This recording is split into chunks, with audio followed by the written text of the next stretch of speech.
ဘယ်နှစ်ပတ်လောက်နေတော့ကျွန်တော်လည်းမရတော့ခဏဘယ်လိုပြောမလဲကျွမ်းကျင်လာတဲ့ခါမှာexam ရဲ့အဲ့လိုမဟုတ်တော့ကျပါ exam လိုကယ်အတန်လေးတယ်မလို့တိုက်ဘလောက်ဟိုexam ရဲ့ဆိုတာအရင်ရင်ကျေးတာလားတော့မသိဘူးအကူကြီးဘလောက်လဲဆိုတော့ပြောကြည့်ဒီမှာဒီကလိုကယ်မဟုတ်ဘူးเนาะသူ့တော့ငါဈေးနဲ့တင်လို့ရပြီဆိုတော့ထားနေလာမှာအဲ့တော့နောက်ပိုင်းကျတော့ကျွန်တော်နည်းနည်းကျွမ်းလာတော့ဗောနော်ဝိတ်တဲ့ဟုတ်ပါtempa exam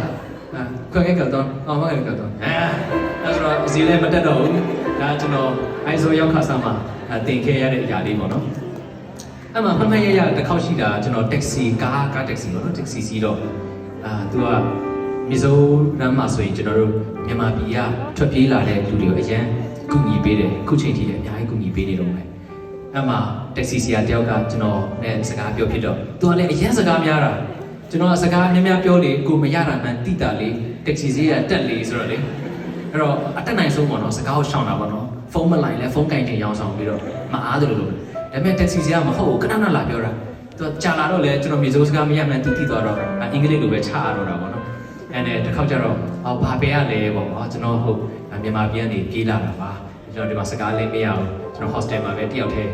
နေနေတာပေါ့နော်ဒီမှာ9လလောက်ရှိပြီတယောက်တည်းနေတာပါဟုတ်လားတဲ့အေးကွာမင်းတို့မြန်မာပြည်ဒီလိုဖြစ်တာငါတို့စိတ်မကောင်းဘူးတဲ့ညီကိုညီအိမ်နီးနားချင်းအနေနဲ့ခုမီဇိုရမ်မှာကူညီခွင့်ရတာလည်းအရင်ဝမ်းသာတယ်ဒီတစ်ခေါက်တက္ကစီဖို့တော့ကွာငါတော့ဝက်ပဲပြီးတော့ဆိုပြီးဖြစ်သွားတာပေါ့နော်ဆိုတော့အရင်သဘောကောင်းတဲ့သူတွေလည်းအများကြီးရှိတယ်လို့ရှိကြတယ်အဲ့လိုပဲထားလိုက်တော့မယ်ဆိုတော့ကျွန်တော်နောက်ထပ်တစ်ပုတ်လောက်ဆိုရင်ရမယ်နော်မနာ